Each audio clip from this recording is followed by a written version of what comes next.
In this episode, I talked to a true underdog, Jerry Fink, who, with under $60,000 and a bunch of credit card debt, did his first real estate flip investment in Santa Ana, California. And since then, along with his partners, has deployed over $22 billion in real estate assets and currently have over 170,000 units under management with Bascom Group.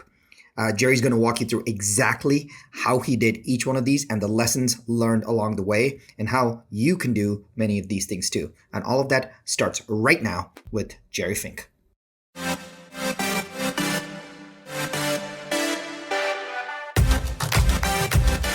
One thing is for certain. Just because it's tried and true doesn't mean it's working right now. So the big question is this: where can you learn what is working right now? The strategies, the tactics, the psychology, and the exact how-to. How to grow your business. How to blow up your personal brand and supercharge your personal growth. That is the question, and this podcast will give you the answer. My name is Sharran Srivatsa, and welcome to Business School.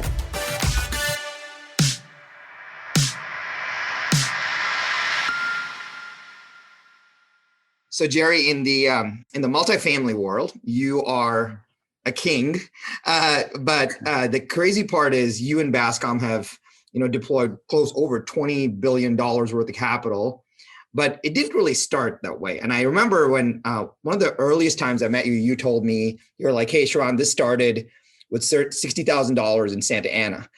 And Sure. It's amazing to me, like, that you have built, this empire, that it all started with that $60,000 investment. I'd love for you to just take us back to that and kick this off.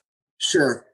Yeah. Well, it all started, I went to school at the University of Wisconsin, got my undergraduate engineering, and I really wanted to learn business. So I went to school for finance. And while I was in finance, I got frustrated because they kept teaching the efficient market theory that you can't outperform the market.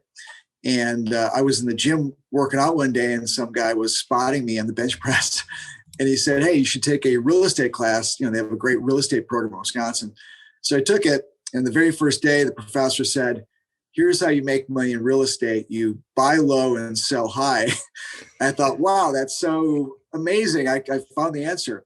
So I ended up majoring in real estate and finance, and got a job offer at Pacific Life Insurance Company in Newport Beach. And I wanted to get out of the Midwest and go somewhere warm. So I landed there. For a couple of years, I was working and started off as an analyst, worked my way up. And, my roommates and I would always come home from work, and we'd go out drinking at night and doing that scene. And then we come home at midnight, 1:00, and we watch these infomercials about how to buy homes with no money down. And we go, hey, man, we should do that, right? Like, we're working away, but we're not really building our net worth, just working a normal job, and we're kind of wasting our life drinking at night too. So we watched this infomercial and thought, let's go buy a house. And so my roommate and I went out. We spent 6 months looking for a house to buy back in 1994, which turns out was an amazing time to look for real estate because the markets had crashed. And so we spent 6 months, got super frustrated, couldn't find a great deal because we wanted to buy it super cheap. And I was about ready to give it up. And just when I was ready to give it up, a broker called me saying, hey, I have a house in Santa Ana for $60,000. And I thought, wow, that's those numbers work, right? And so I toured it. It had everything wrong with it: structural problems, foundation problems, deferred maintenance, you name it, and kind of a rough area of Santa Ana. But I thought for $60,000, it should work because I can fix it up, sell it for $130,000. And so math worked. And so my roommate and I bought it. We spent every single night, every weekend there working on it, made every mistake in the book. We didn't have the internet back then, so I couldn't Google how to fix things. So I had to go to Home Depot, ask the workers, like, what do I buy? What tools do I need? How do I replace a toilet? And so we did this in 6 months and ended up selling the house for $130,000. So kind of got the bug of, yeah, I like real estate. This works. And my roommate by then was so burnt out because we'd spent 6 months every night, every weekend working on this house. that he wanted to break, but I ended up buying 4 more homes that year and did the same thing, buy it cheap, fix it up, flip it. And did that for about a year. It was working out great. And then I met someone who said, hey, Jerry, you should buy apartments because they have cash flow. And I thought, okay, that's kind of neat. I'll look into it. And so I bought a little 12 unit in Santa Ana for, I think it was $325,000. It was like $28,000 a unit. In retrospect, a total bargain. And so I went back and we bought that 12 unit. I had no money. So I went to coworkers, friends, family, syndicated the $80,000 of down payment. So I created my first syndication, bought the property, did a major renovation on it, and repositioned it. And I still own it today. So we refinanced it a number of times. And so probably every time I bought something, I focused on doing the same process, which was finding kind of distressed or mismanaged real estate and adding value through capital improvements, renovations, releasing it, charging higher rents. And so I ended up buying a number of buildings like that over the next year or two. And then I met my current partner, David Kim, who we were friends at the University of Wisconsin. And David said, hey, let's put together a business plan and, formalize this and go raise capital and grow it. So we put this business plan together. Dave and I put it together. It was back before PowerPoint, so we did it on Excel.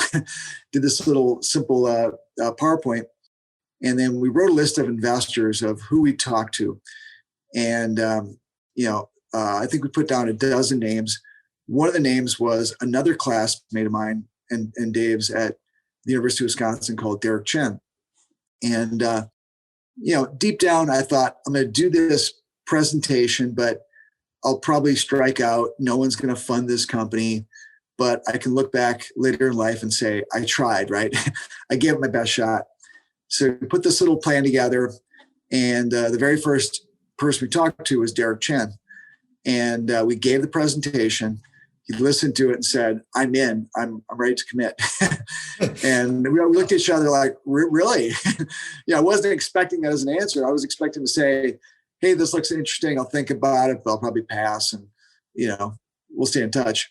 So he's became our partner. And here we are, 25 years later and 20 billion plus of transactions. And, Dave and Derek and I are all still partners together. So that's how it got started and how it kind of grew into a much bigger thing than I think we all expected. What an insane story. So sure. I think I want to unpack a couple of things that you put in there. Sure. A lot of people have, when they're listening to you, they're like, wow, I wish I could do that. And sure. You literally did it with no resources. And sure. The one thing that you said, which really caught my attention was, hey, you talked about the syndication where I didn't have the money. I went and actually pitched this to friends and family and raised that. Do you remember that time? Sure. How did you pitch that? So you actually had to figure out how you get some equity, then you had to go figure out and actually get the debt on it. Talk us through that just very briefly. Yeah, I think the most important thing was, my very first acquisition, I had no money, I had no lender, and I had no deal, right? So I kind of was 0 for 3. So I spent 6 months looking for a deal. And I always tell people the first thing is spend a lot of time trying to learn the market, find the right opportunity. And then second, when I found it, I went to a bank and the bank turned me down. Even though I had great credit, a great job, they said, hey, we're redlining Santa Ana. We had so many foreclosures there. We're not lending there. And I thought, wow, I have my first deal. I'm excited. And the bank turned me down. So I ended up putting a little pitch together. And my friend's older brother loaned us the money as a private lender, gave us, the 50, 60 grand. And then it came down to, well, I have a loan now. Where do I find the equity? And so I got 5 or 6 credit cards, took cash advances on my credit cards. And that was back when the interest rates were like 18, 19, 20%. Yeah. So I did cash advances on my credit cards, and I got 4 or 5 together, got the money there. So I used credit card financing. I found a private lender and put the deal together using like unconventional means to get it done. That's insane because a lot of people are saying, hey, I want to get into real estate right now. I know that people talk to probably you and me almost every day saying, hey, Sure. How do I go buy this $400,000, even if it's a fourplex or wherever, how do I go buy this? And I have this job at Pacific Life, or I have this job at PIMCO. I make $80,000 a year. I really want to do that, but I can't create that. But I think what you just said was, hey, you clawed to figure out who can give you this capital, but your math worked. Yeah. And even though the interest rates are high, your math worked. The second thing that you said, I think that's the one thing I tell. Yeah, go ahead. Yeah, I think if there's one thing I tell people too is, they always come and go, how do I do this? Right? I say, start with a condo or a duplex or a triplex, right? Start small. Don't think about trying to buy a 200 unit building. Buy a little duplex, buy it somewhere in your backyard, maybe within an hour of where you live. Learn that market, spend a lot of time underwriting the market, understanding where transactions occur. So you're the expert at that market. And then when you get that first deal, put together a little business plan. Maybe it's only 4 or 5 pages, a little 4 or 5 page PowerPoint presentation, and put a little plan together. And if you do that, you'll be surprised at investors' reactions where they go, wow, he's got a good deal. They put together a little business plan. I want to commit money to this thing. Because a lot of people, they always come and go, I want to do this, but would you invest in me? And I always say, you have to put together a business plan that makes me excited. And then you'll have a dozen people that want to put money in. So I always tell people, learn market first, stay small, put together a little bit business plan. And if you can do those 3 things or 4 things, you'll find your success at raising capital is kind of better than expected. So. Yeah. You talked about one thing that this was, find something in your backyard. So a lot of times people are like, hey, I live in Los Angeles or San Francisco. I can't afford things around here. So should I turn around and look at something in Tulsa or Knoxville? Given the world is a little bit more kind of, the world is flat these days. You can get to brokers faster. You can look at research properties faster. Has your view of buying something in your backyard kind of changed over the years, or do you think it's still more powerful to be able to drive there and have kind of touch and feel the physical and know the market? Yeah, I think if you're buying income properties, it's critical you stay within an hour drive of where you live, right? Especially starting out, because it's easy to sit here in Newport Beach and go, wow, it's so cheap in Tulsa, I'm going to go there. But you got to fly there, you learn the market. If there's a problem, you can't get there quickly. And you're right, Newport Beach might be too expensive, but maybe it's Santa Ana, maybe it's Inland Empire. Stick to somewhere where it's within an hour drive. So if a toilet overflows, or you get a problem, or you got to lease a unit or meet a contractor, you can drive there and get there fairly quickly. And I think that's more critical. And it doesn't, within an hour drive, you can find a lot of reasonable priced areas, even in a San Francisco or a Newport Beach or La Jolla type location. So. Yeah.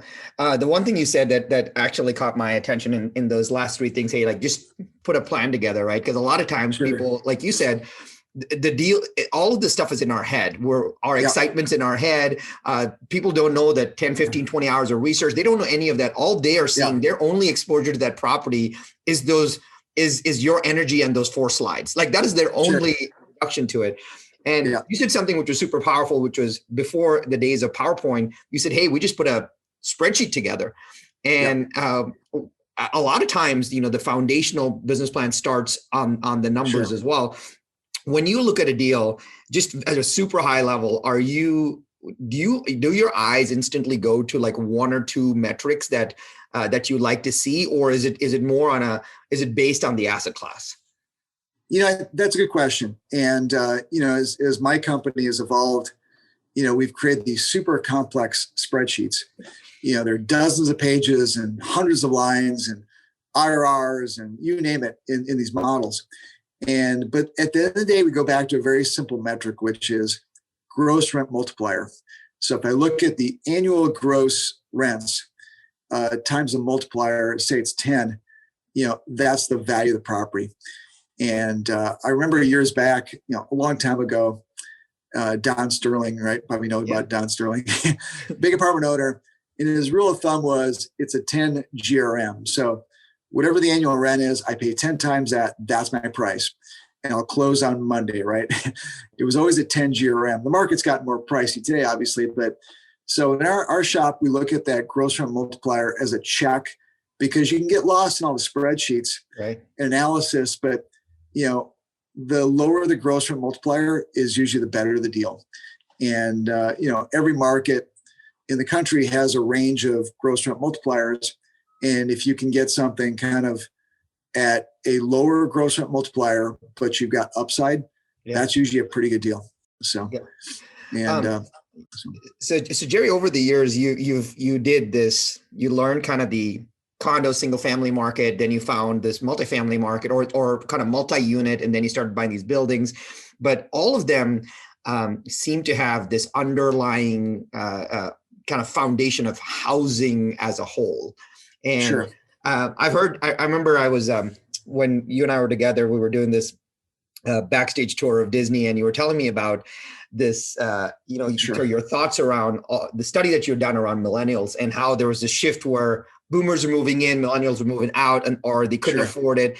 And I have two questions around that. How much time do you spend thinking through these macro trends? And is that something, because a lot of people are so deal centric and they're like, well, like you said, hey, who's going to get the next deal from? Where can the next deal happen? I'm not getting enough deals. Yeah. And this is like, I almost want to spend an hour talking about this, but you said, well, everyone wants to just deploy capital. They're like, they feel like if I'm not buying enough deals, I'm not doing the right thing. And you said, hey, Sharran, like there's a macro trend story here that we should all invest within. And so my question for you is, a little bit of guidance from you around where are you seeing kind of housing trends as a whole based on demographics? Exactly. Yeah, that's a good question because we always debate, are we a bottom-up investor where we're looking at a great deal in a market, or a top-down where you look at, hey, I want to be in a Dallas because it's got great job growth. And we've been more kind of bottom-up, which is, hey, if we can get a great deal in a bad market, we'll do that, right? And versus I'm looking at a great market and hoping I make a buy and it works out well. And so we've that's how we've looked at our deals, because our view is it comes down to getting a great deal in a market, whether it's good or bad, is more meaningful. And the best deals are getting a great deal in a market that works out great. So you get kind of the double benefit. So we look at both. And but our big thing is more of trying to find distressed markets where they're out of favor. So right now the markets that are out of favor are New York, Chicago, LA, San Francisco, Seattle. And they're very dense markets.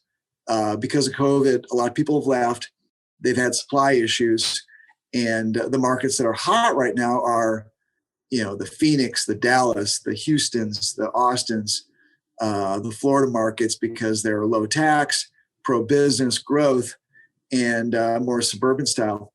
And but 3 or 4 years ago, that was the opposite, where people said, I don't want to be in suburban markets. I want to be in these urban infill markets because that's where the millennials moving to. All the millennials, they want to move to the urban core because of the lifestyle and work, live, play thing.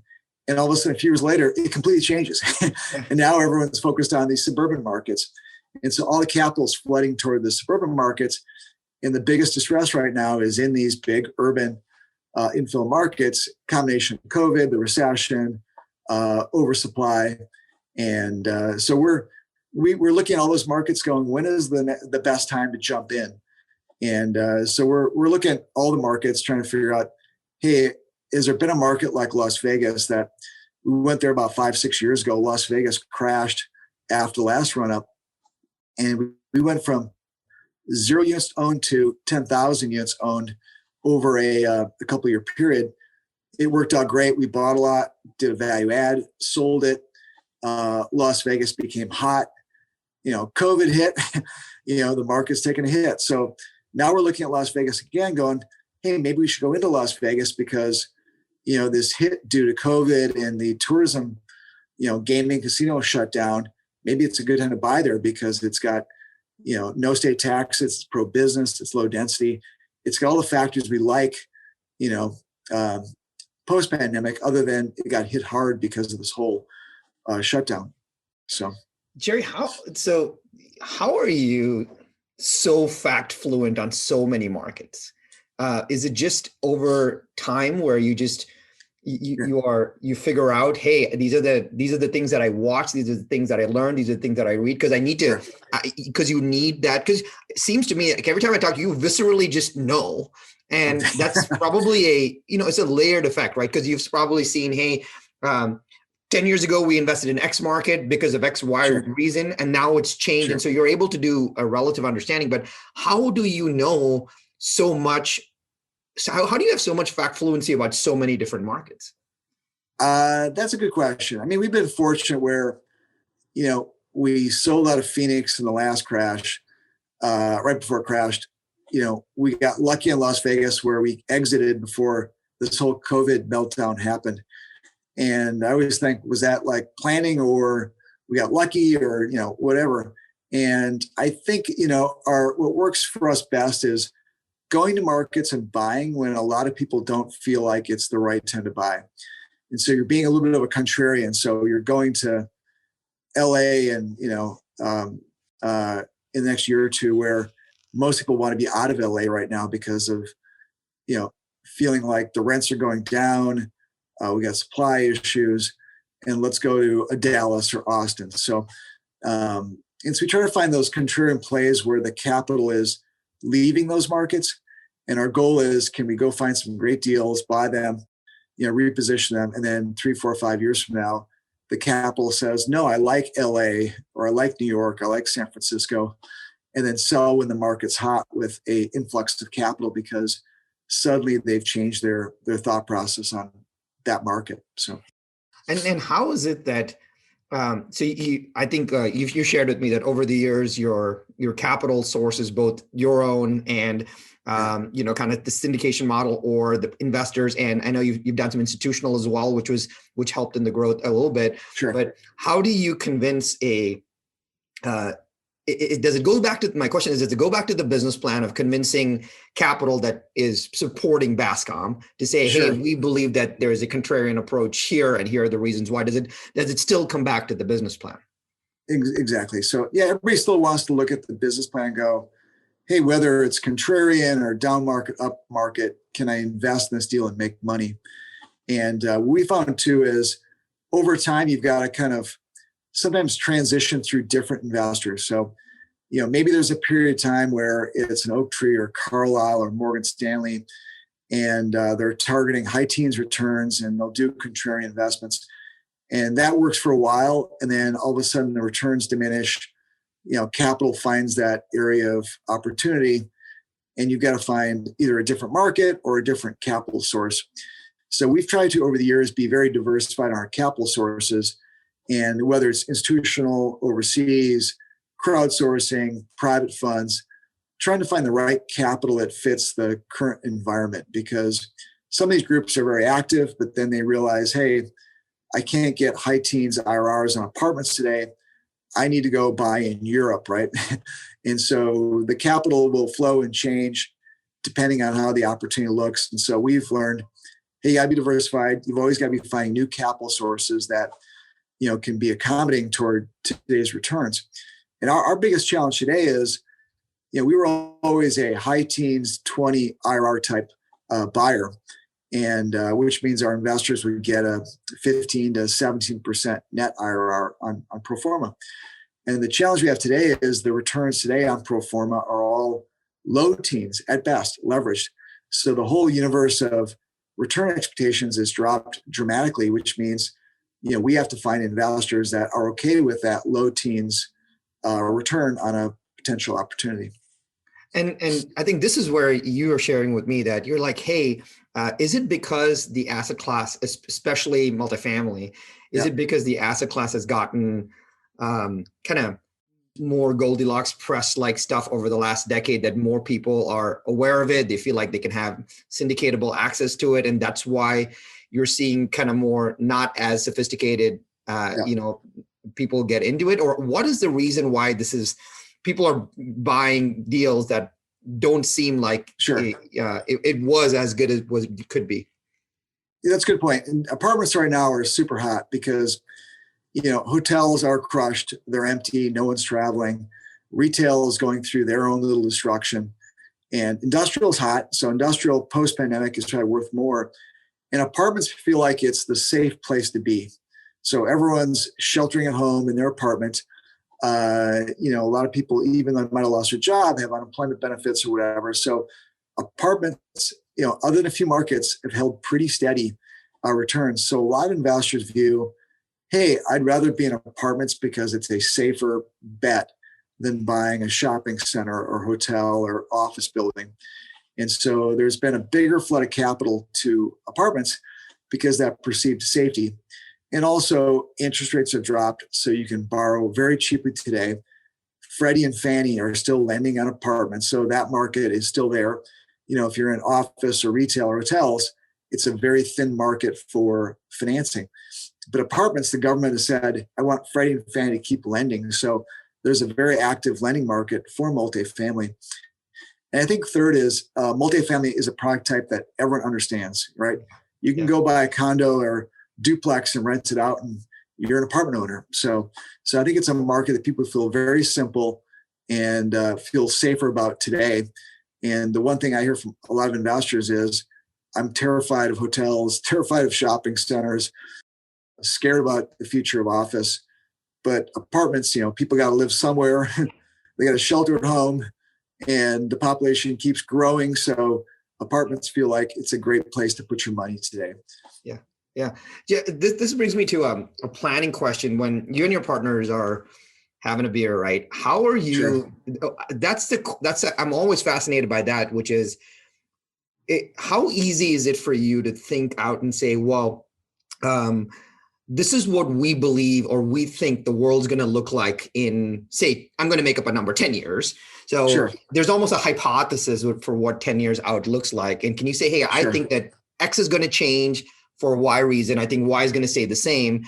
How often are you thinking or hypothesizing about those conversations? And how do you think, how do you think through that construct, if you will?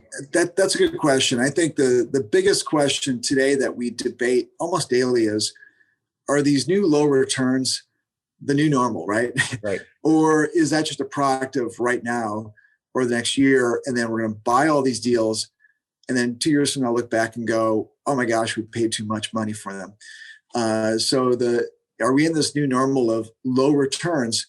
That debate is happening a lot. And I went to a YPO event and they asked the same question, and they asked 40 executives of, what are you doing when returns have dropped so much? And out of 40 people, 3 or 4 said, I'm done, I'm retiring, the game is over.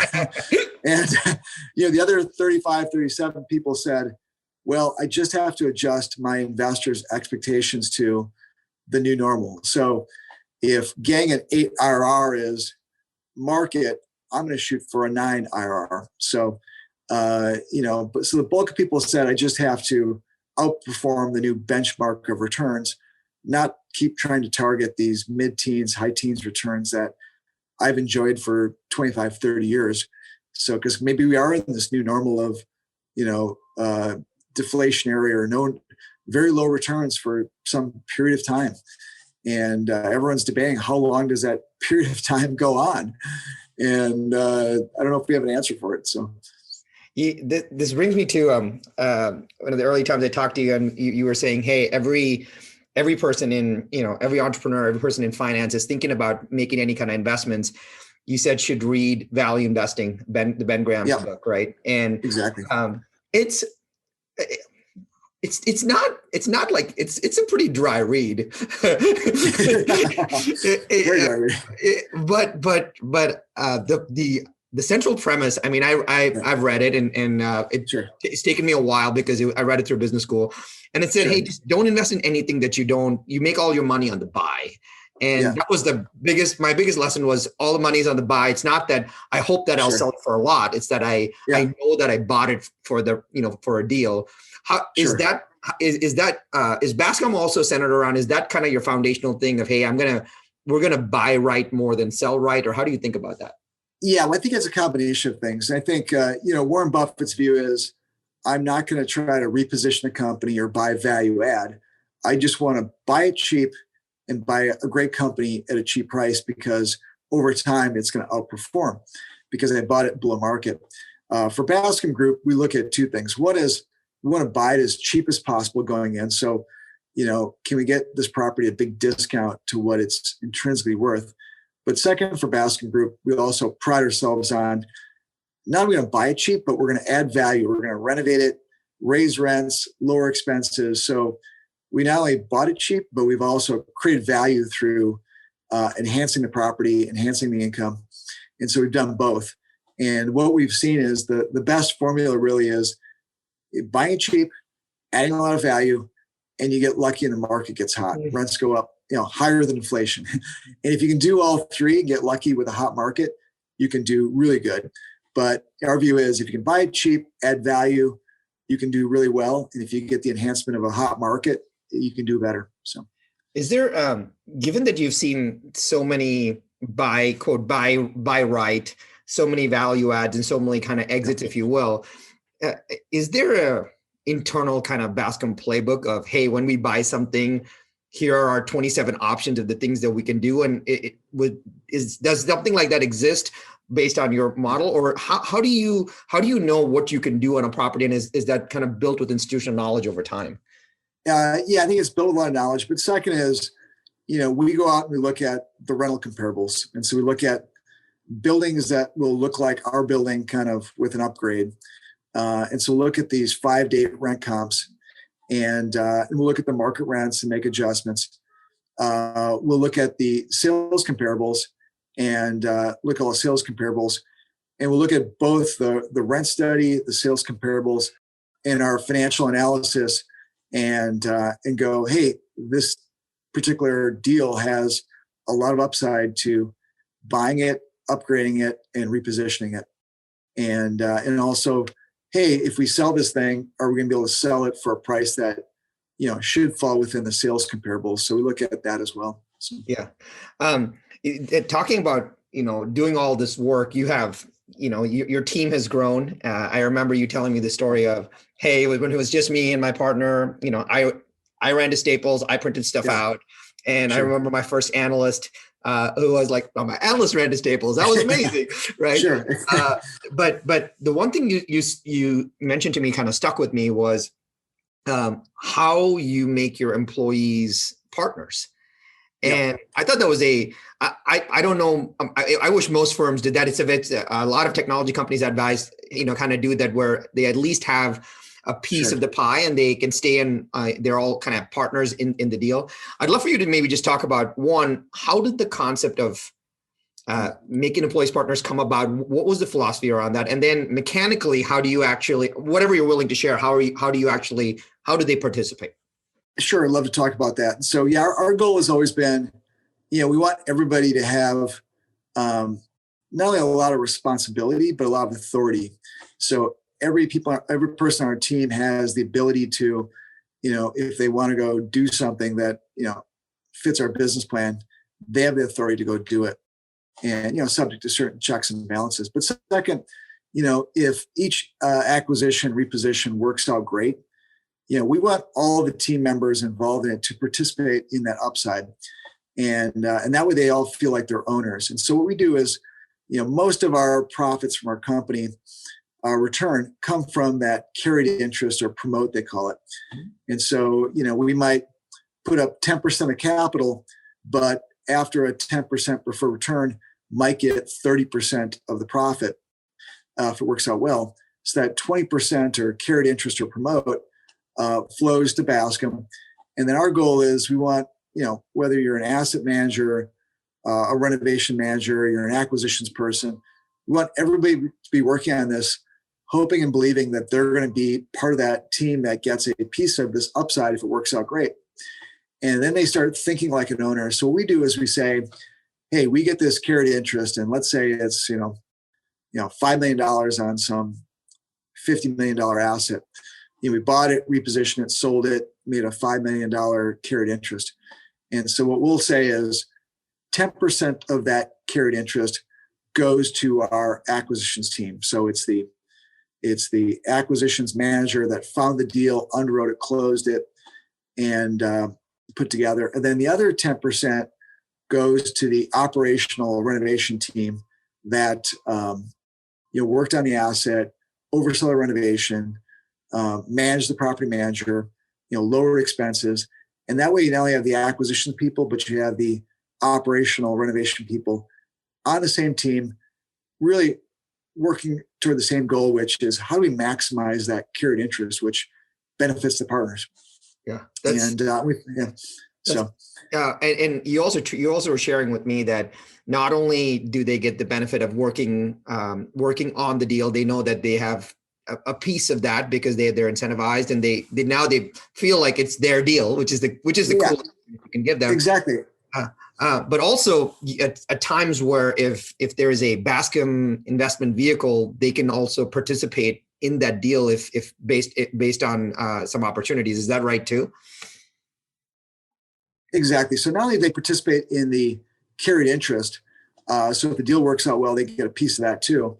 But second, all the employees can invest their own real capital into our deal on the sponsor co-invest side. So, if it's a group like Carlisle and they say, I want you to put up 10% of the equity, that 10%, we have all of our team members, employees in our company that go, hey, I'll put up 100 grand, 50 grand, 10 grand, 5 grand.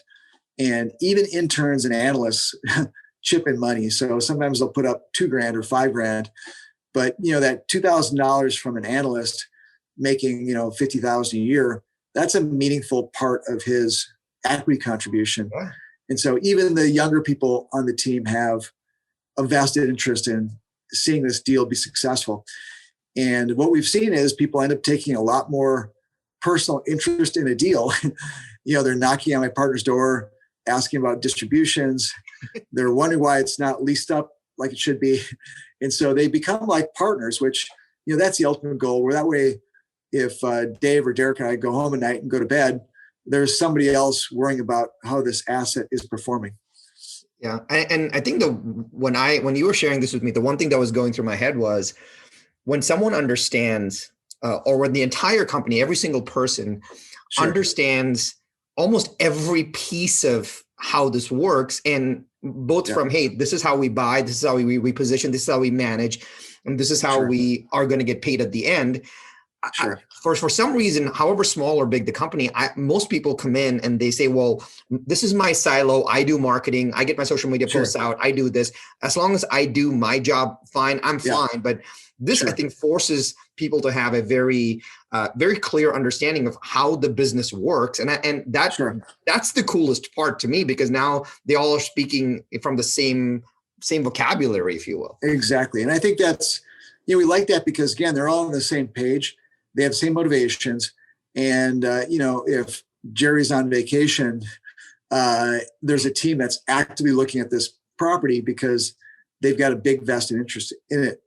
And second, our goal was, we want to make ourselves wealthy. That was kind of the original goal. But, even the more meaningful goal was we wanted all of our employees and partners and team members, I wanted them to be millionaires, right? I want them to walk away and go, wow, this is a very lucrative company that worked out well for me. And so we want to ensure that they did well too. But second, also, we've spawned off a lot of operating partners from our company that left our company, formed a new company, and we've invested in that company. We became kind of co-owners or partners. And in a lot of cases, they've started a completely new company and have done really well. So it's been very satisfying to see younger people that started off at Bascom as an analyst, worked their way up, and now they're out building a high rise in downtown LA or buying a big portfolio. And, that's very satisfying to all of us to see the success of the growth of the young people in our company too. Yeah. So how does somebody, can you think back to when you were doing everything, you were small, Sure. and you're like, if only I had an extra pair of hands to help Sure. with this. And then I think most entrepreneurs are like, well, I'll just do it, and I'll pay for somebody when I make the money, as opposed to paying for someone now so that I can maybe make more. How was the growth of Bascom that way, where you said, how do we grow the people in the roles today? Or was that kind of did you have to learn as you went along?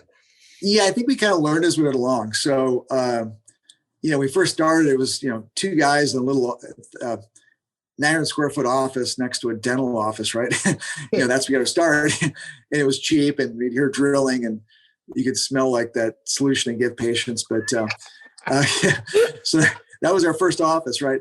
And then our first employee, Darren Olson, who now is building high rises throughout Southern California, came up from Wisconsin. And, we were shocked that, we added a third person, our productivity exploded. And because we have someone to go to Staples or go buy paper or fax things for us. And so we realized, we have to find great people that can help us, but also, give them the incentives to do well and make money and see the growth as well. So, yeah, that's awesome. A couple quick questions before we wrap up. So let's talk about kind of your, on the personal side, how do you stay, anything that you do, I know you love to work out, but on the health side, maybe the wellness side, how do you stay sharp? Because I think the average entrepreneur right now is thinking, hey, I have a short time. I have to make this. I have to hustle. Maybe it's my side gig, and I will do this at the cost of, I'll just stay up late or stay late. I'll wake up early and work, and I'll trade my workout for work, and because workaholism is a noble addiction, right? So exactly. What are your thoughts? Kind of like, what's your advice to them when you wish you had gotten early on? Good question. I think I was at a panel once, and they asked all these super rich guys like, can you have a work-life balance, right? And these were all billionaires in LA that had, either owned office or retail or apartments. And they said, you're not going to become a billionaire having a perfect work-life balance. There's going to be sacrifices, right? Maybe it's your health, maybe it's your family. You're going to have to make some sacrifices to work as hard as we do and have the success.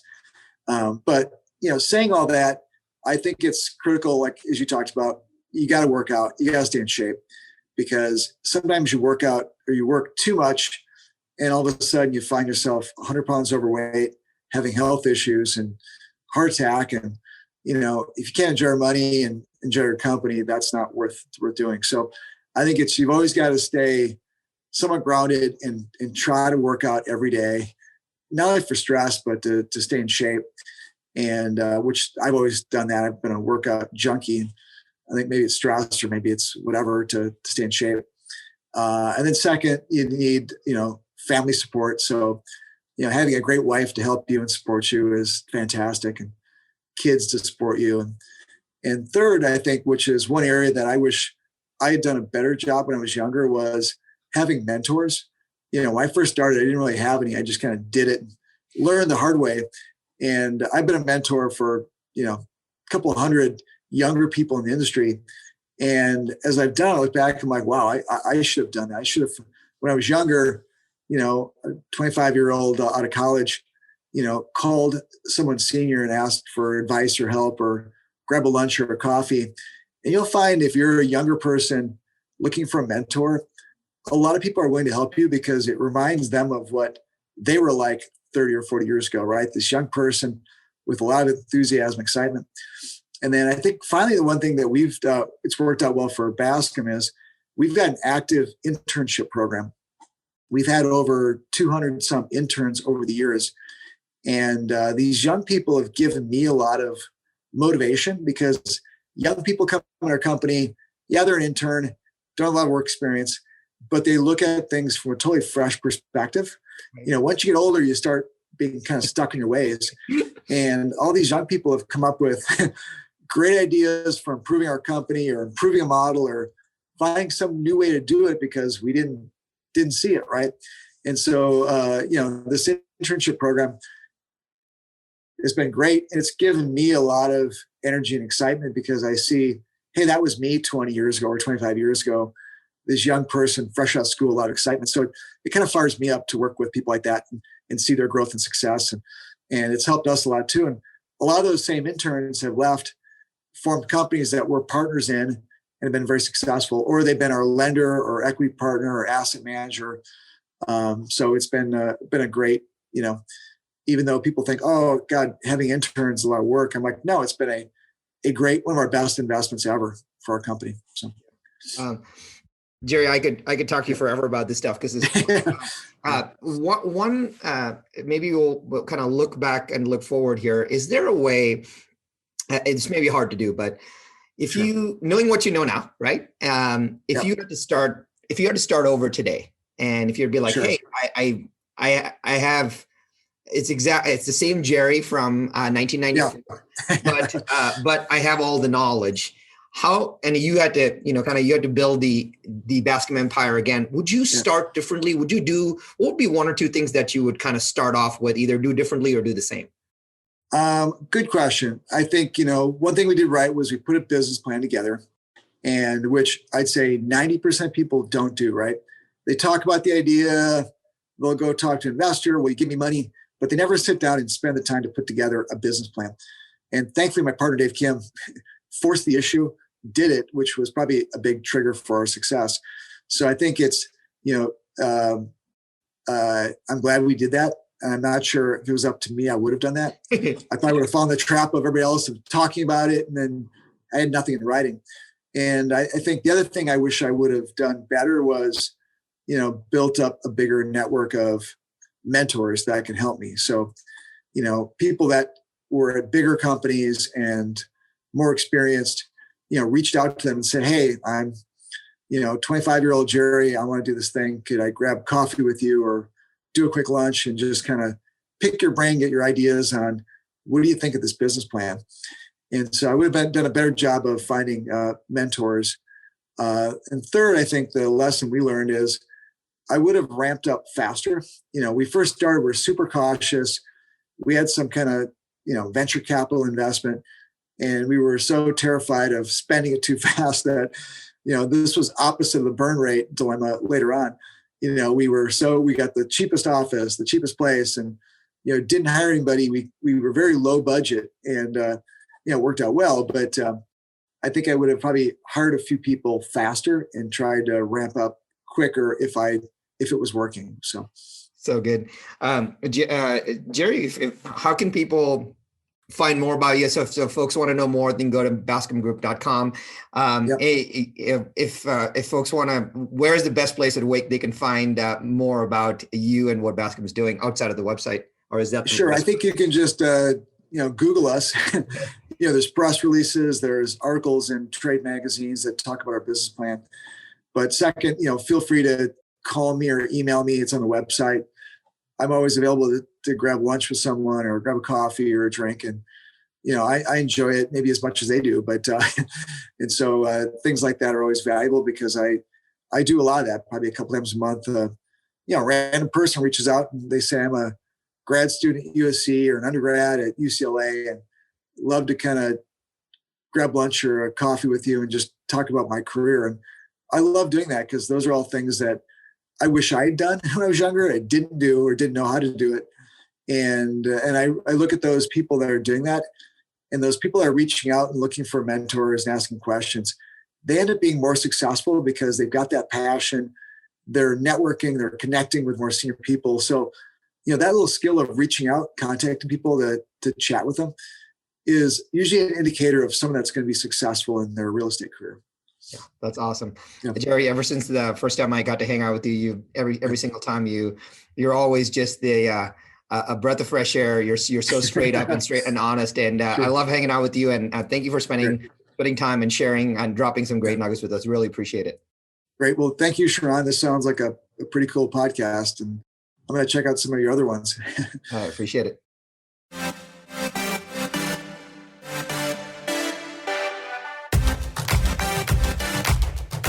Hey, Sharran, I have a cool gift for you. I took some of my best ideas from the last 20 years and created a 5-day MBA. It's quick and action-packed that you can listen to on the go, just like this podcast. And I want to give it to you for free, just as a thank you for listening to the show. No fluff, no gimmicks, just pure actionable ideas for you to use instantly. You can grab it right now at businessschoolshow.com. That's businessschoolshow.com.